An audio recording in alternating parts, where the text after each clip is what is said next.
So Games Workshop has recently introduced a whole new range of contrast paints, and in this video I'm going to be painting up these sort of like lizard men from one-page rules with all the different colours from the new set to see how they work out, how they look, and I suppose how they compare to the last set and whether or not they are worth you guys picking up. Now, anyone who's watched videos on this channel knows that I absolutely love contrast paints and army painter speed paints. They're just really convenient, especially for somebody who's not fantastic at painting. It just kind of gives this nice, easy to get down base layer. So when Games Workshop announced the new range, I was a bit skeptical because I wasn't sure what to expect or what I'd even want. But seeing how bright a lot of these colors were, I was kind of excited. Now, to do this, I have literally just base coated all of these lizard men with just pure white. It's kind of what they recommend anyway. Normally I go for a zenithal highlight, so I go with black with white from the top. And I like the way that looks for speed paints and contrast paints, but I figured just to show off how bright and vibrant and just all the colors and everything, it made sense to stick with white. If you do want me to do different comparisons in the future with different undercoats, let me know in the comments and I'll see what I can put together. So, I wasn't too sure what to expect with these. There's a lot of different colors, very bright looking ones, and I've got to say I've had some very big surprises. So first up, they arrived in a box, and in traditional Games Workshop style, they're kind of just thrown in a plastic bag. There's no sort of branding or anything like that. You don't get anywhere to put them. They're just in this plastic baggie. You take them out and yeah, off you go. I kind of think for the price that you're paying, it would be nice to get a little bit more. So before we even get into the colors, let's talk about these bottles. Now, when it comes to dips, washes, contrast paints, anything like that, I like this style of bottle just because it's easy to kind of dip your brush in and go. I feel as though, however, these bottles have gotten a lot worse since the last batch of contrast paints. So maybe I got lucky with the last lot and maybe I got unlucky with these, but these pots have been quite atrocious for the whole lot. I'd say about 50% of them, the collar came off with them. So when you go to open them for the first time, the whole bit comes off and you've got to put them back down. One of them leaked like straight out when I was shaking it and it just blew all over my monitor and desk, which was really annoying. And I'd say about 30%, this kind of clip that's at the back to hold them open, doesn't work unless you absolutely ram it open, and by that time it's all dripped back into the pot. The quality seems to have gone down. Like I said, it could just be my batch. I don't know, but sort it out. For the cost of these, that's just an annoying thing. However, I'm gonna go through each of the different colors, go through my opinions at the end, and also have everything timestamped below. So if there's a particular color that you want to check out, by all means, just hit that timestamp and head on over there, and that way you can see what it's like. So first up is a Briar Queen Chill. And I don't mind this one. It's not overly contrasty, and that's a theme that's throughout these. There seem to be 3 levels of contrast paint now. There's the traditional style of contrast paint, which I really like. There's the ones that basically act like a wash, and then there's these ones that don't offer a massive amount of contrast. They're quite flat right across the board. There's not really many highs, lows, or mids. It's just all medium. It's not a bad color. I could maybe see it being used as like a low gray or something like that, but not a massive fan. It's all right, but there's definitely better. Next one in the line that I did was a Nighthaunt Gloom. I can definitely see this one having some decent uses. It's almost like this grey blue. Again, there's a decent amount of contrast in there, so it kind of got good coverage. It was easy to get down. There's some nice darks in there. Like I said, I could definitely see this being used. It's like almost like a sickly, ghostly flesh, which I guess is what it's intended for. But I could definitely see that being used on things like zombies or maybe certain skeleton or undead units. So it's quite a nice little color. The next one, which I actually quite like, is Contrast Frosthart. And again, this is a nice cold blue. I could definitely see this being used, especially on like these lizardmen type thing. It's a really nice one. I guess if you've got like those water elves, I completely forget their name now. But this one's quite an interesting one to use. A really nice cold blue. Good coverage on it. Again, some good mids, highs, and lows on this one, and it works like a traditional contrast paint, so I do quite like this one. The next one up is one that definitely works like a wash, and you can probably see that in the video as I pop that on, and that's Pylar Glacier. And this one, I don't mind the effect once it's done. It's got some good sort of like lows. It really gets into the crevices of this lizardman. And I guess if you are going for a really, really cold blue, and again, it's what it's intended for, it's not bad. My problem is it's a contrast paint and it's not really a contrast paint. I would much rather have this as like kind of a wash or some kind of effect. But if I got this, hoping it would give me decent coverage from contrast paints, especially with the price of them, I'd be really disappointed. It's part of the set, it's okay. It's a nice to have, I guess, in the toolbox. But yeah, really disappointed with the coverage on this one. It's definitely more of a wash. It does give a nice effect. It gives a nice cold blue, like a really cold blue.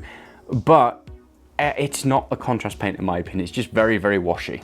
Next one up is Contrast Stormfiend. And this one, it's okay. It's just a dark blue.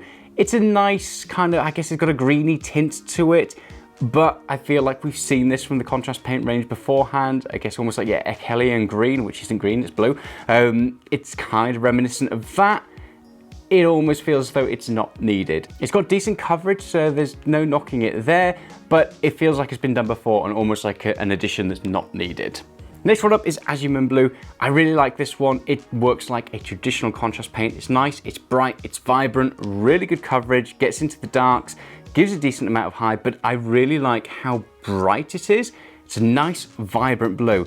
And I know with the Contrast Stormfiend, I said that's kind of been done before, but this one, although it's reminiscent of some of the previous contrast paints, it's different enough that I like it. So yeah, Asurmen Blue, that would definitely go into my toolbox. I like it, I can definitely see a use for that one. Next one up is Celestium Blue, which is, yeah, it's like a purpley blue, very navy purple tint to it.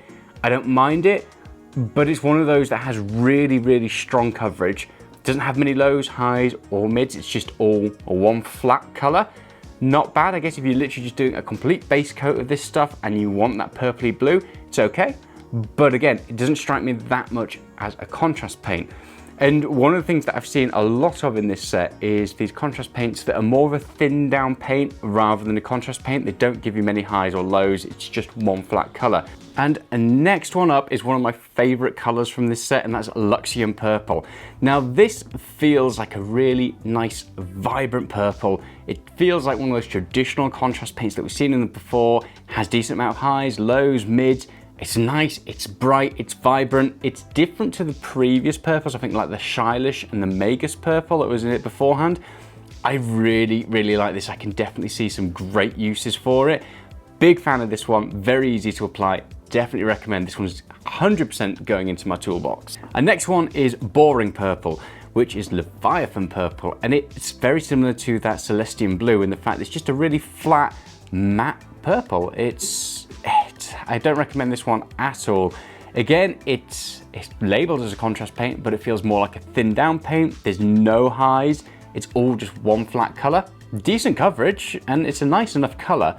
But again, at the cost of these, it's just boring. It doesn't do much in the way that I would expect from a contrast paint. So I give that one a pass. Next one is Guttrippa Flesh. I quite like this one. It's a very crocodile-like skin.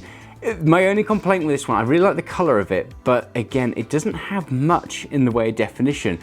There are some shadows, but for the most part, it's quite a flat color. Decent coverage considering how kind of light it is, and I expected it to not give me much coverage, so I'll give it points for that. But when it comes to the contrastiness, there's not much contrast there. I like it though. It's a really nice looking color. Moving on to another one of my favorites, and that is Mantis Warrior Green. I like this. It's similar, I guess, to that Guttrippa Flesh, but a bit more bright and vibrant.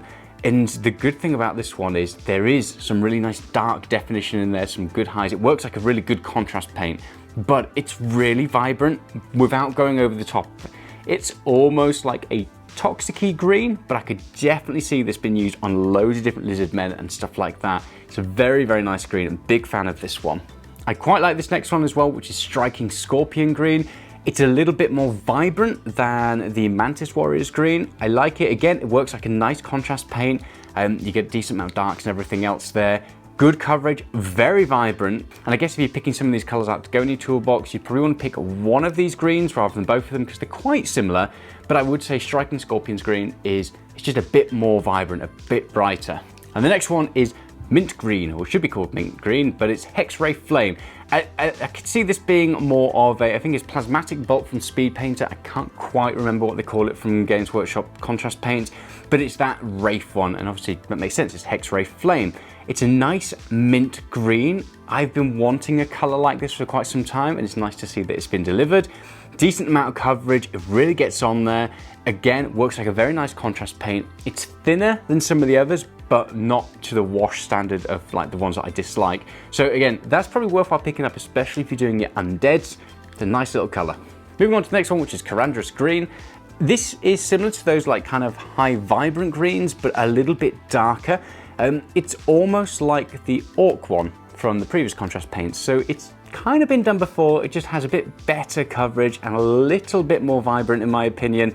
It's nice enough if you don't already have the Orc Flesh, you could maybe go for this one, but it feels like one of those contrast paints we've already seen, so maybe not worth the extra cost. However, it does cover well, looks vibrant, looks good, can't really go wrong with it. Next, this again is one of my favorite ones that's definitely going to go into my toolbox in the future, and it's Aeldari Emerald. I'm probably butchering that, Aeldari, who knows. I wanted an emerald-like color for quite some time. I normally go to like Echelian Green. Again, it's blue, not green. But this emerald is really nice. It's got such good coverage and it works like a traditional contrast paint. It's very vibrant. It looks fantastic on the model. I'm really, really impressed with this one. Yeah, it's definitely one to be looking at if you are wanting that sort of really nice, bright, vibrant green without being too toxic-y. It's a nice one to look at. Next one is Kroxigor Scales. I'm torn with this one. It gives really good coverage. It works like a traditional contrast paint as well. It's nice, it's vibrant. It reminds me a lot of Echelian Green. That's not necessarily a bad thing. I really like that color, but it almost feels like a repeat, so bear that in mind. It is a slightly different shade and it feels a little bit more, I guess, aqua. I like it, I really do. But again, if you were gonna pick this one up and you already had Echelian Green, you might be disappointed. So if you've already got Echelian Green, stick with that for the time being, but it is a very, very nice color. Next one, and again, one that I'm torn on, is Ratling Grime. It's like basically, yeah, a grimy brown, and it's quite light. It's really nice though, and it gives off this almost, I don't know, like a statuesque type thing. I could imagine painting up statues with this and using that as the base for them. It's got really good coverage, a decent amount of contrast in there as well, and I like it. It's different enough to the other browns that were in the previous contrast paints that it'd be worthwhile picking up. For things like Skaven, yeah, it's 100% going to be great for them, and I suppose all your different kind of muddy type creatures. Again, I'm torn on it. I don't know why I am, but I like it, so it's one worthwhile having a look at. Next one is Burgundy, and this one was really, really disappointing, and I don't know why. I think in my head, I was thinking of mahogany rather than burgundy, so when I put it on, it's more of like a pink purple rather than what I perceive burgundy to be. And the other problem is, although it gives fantastic coverage, it's one of those contrast paints that's not a contrast paint. It's thinned down paint instead. It doesn't have any contrast to it. It's just a flat color. It's a nice color, and it might be nice to have in your arsenal, but yeah, for me, it's a pass. Next one, another brown. So this is Garahgads Sewer. Wow, that's interesting. And yeah, this to me feels like Wildwood, but lighter. So a mix between, I guess, that snakebite leather and Wildwood, which is quite nice. It's often quite hard to kind of figure out which one I'm going to use. I would probably use this rather than Wildwood. I love Wildwood, it gives really good coverage. However, sometimes it's a bit too dark, whereas this is just that little bit lighter. It's almost got this kind of bronze to it as well. Decent coverage, I mean, very good coverage in fact. Not that much in terms of contrast, but it's a nice brown, and I would probably replace Wildwood with this. So yeah, I like it. Moving on to the next ones, and this is where things get really bright and kind of blinded me. I was really surprised by these. So first up is Badmoon Yellow, and this thing is bright. Now with this is one of those examples, I guess, of contrast paints not having contrast. So it's one of those that feels more like a nice thin down paint. It's very, very good coverage considering it's a yellow. I really liked the yellows from the previous contrast paint set and from the Army Painter Speed paints. This, however, rather than being, I don't know how to describe it, but it's a really nice flat yellow, and I can definitely see it having some good uses. If you wanted to get that standard contrast from it, you're not getting it from here. There's not really any shadows or any highs. It's just one flat color. It's nice, it's consistent. If you're looking at it from a contrast perspective, it's not good. However, from just like a paint that you can grab out of a pot and pop on there and get a really good yellow coverage, it's good in that respect. So hope that vaguely helps you with your decision. There are 3 yellows, however, so the next one up is Imperial Fist Yellow. And this one acts more like a contrast paint. It's a little bit flatter than what I'm used to. However, it gives fantastic coverage. It's not quite as bright, but it's still a nice, bright, vibrant color. And there's some decent shadow in there as well. I really like this one. I would say this is probably my preferred yellow over the Badmoon Yellow. It's very, very nice. Not quite as contrasty, but still really good coverage and fantastic looking yellow. And then we move on to Ironjawz Yellow. And I really like this one. It feels more like a natural yellow, I suppose. It's got like this off green, sort of like sickly tint to it. And I could definitely see this being used on things like undead flesh and sickly animals and stuff like that. It's got really, really good coverage. In the shadows and everything, it looks more like a browny green yellow. I really like the way this one works. And I would say out of the two yellows, it's definitely Imperial Fist Yellow, Ironjawz Yellow. I really like them. Badmoon Yellow definitely has its uses, but in terms of contrast paints, these two are fantastic. Okay, moving on to one of the brightest from the set, and that is Magmadroth Flame.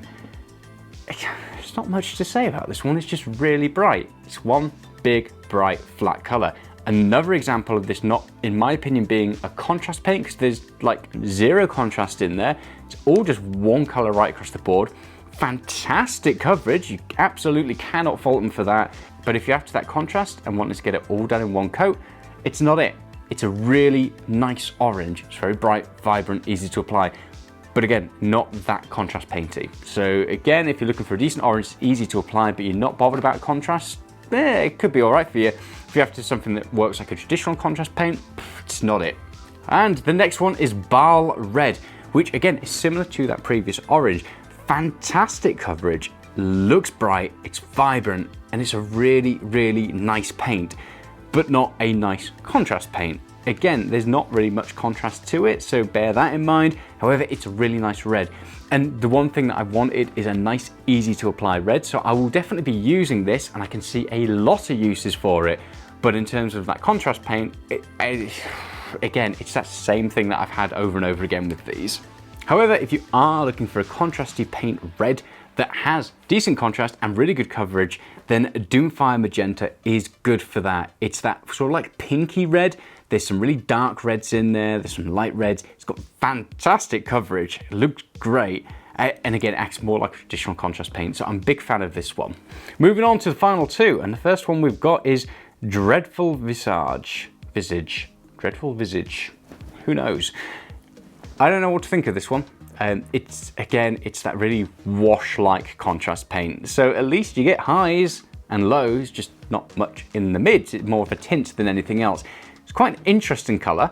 And I suppose on like ghostly vampire flesh, I could see a use for it there. Maybe ghostly fabric, if you didn't want to go really bright and look more, I guess, like transparent, could be good for that. I'm not a massive fan of it, but I can definitely see a use for it. So again, if you've got a use for it in your army, then it might be worthwhile having a look at. And last but maybe least is Black Legion. This one is, yeah, it's black. Not much more to say about it. It's a really good black, gives fantastic coverage. Unlike the previous black from contrast paints, you don't really get much definition in there in terms of the contrast. However, if you're looking for a really dark black, this is it, and it's easy to apply. There's not much pooling, you can't see any smudging or anything like that. It's a good black, just not very contrasty. So again, if you've got a use for it, it's worthwhile picking up. So there you have it. All the different contrast paints from Games Workshop that have come in the new set. And some of them I like. Like I said, there seem to be three tiers. There's the wash tier, which we've experienced before. We've had them that are inconsistent. Some of them are just not that contrasty. We've then got the normal like contrast paint. And then now you've got this really, I suppose like a traditional paint that's really nice, easy to apply, but doesn't have much contrast to it. I wish Games Workshop did a better job of labeling them. I want to be able to know this is contrast paint that's quite thin, or this is a standard contrast paint, or this is a contrast paint that's really thick and gives fantastic coverage but less contrast. For the amount that we're paying for them, it shouldn't take much effort to do that. With a lot of these, I could see them being improved if you use, I guess, like a contrast medium. You could then thin them down and get that consistency that you like, but again, it would just be nice to know what you're getting. One big pro is that you kind of know what you're getting from the bottle. So in the previous ones, it was always difficult to know what you were going to get when you popped it open and started painting with it. However, with these, they kind of match the colors that are on the bottle because they're so vibrant. Like, these are some really, really vibrant colors. I suppose that's the way to look at it, is you've got your standard set of contrast paints that work like your normal contrast paints. And then you've got your addition. So these are like an additional tool to your toolbox, to your painting palette that you can use rather than kind of having to go off and get a different type of paint to then go over top. With a lot of these, I can see them working really well. because they're so bright, they're vibrant, they give fantastic coverage. I'm a big fan of them, even though it sounds like maybe throughout that video I was kind of not as impressed. As contrast paints, a lot of them are, I suppose, disappointing, but as paints that I can literally just grab the bottle and paint straight from, I'm really impressed with, and I will definitely be having a lot of use for. So let me know in the comments, which ones do you like? Which ones do you see a use for? And do you get where I'm coming from, or am I just rambling on when I talk about the fact that there just seems to be 3 types of contrast paint, and at least one of those, the ones that have super crazy, bright, vibrant coverage and flat, aren't contrast paints in my opinion. Let me know your thoughts, because I might just be rambling for the sake of it, who knows? Also, obviously I have these now, so let me know if you want me to do any future videos, anything you want me to explore. Do you want me to see what they're like over metallics? Do you want me to do different base coats? Yeah, world's your oyster. I can put different kinds of content out there for you guys. So let me know in the comments below what you'd like to see from these, or if you don't want to see anything more about contrast paints, because yeah, I can do that as well. So thank you for joining me on one of the record-breaking heat days in the UK. I've been melting here, but it's been great to have you along for the journey. If you want to come along for some hobby chat, head on over to the Discord channel where we chat all things hobby and painting and 3D printing. And also, if you really want to support the channel, head on over to my Patreon. It really just helps me to kind of put some of that money back into getting things like this, because I have to pay for it all myself, because the likes of Games Workshop don't even know I exist yet. Thanks for watching. Hit that subscribe button, come along for some more content in the future, and I'll see you soon. Bye.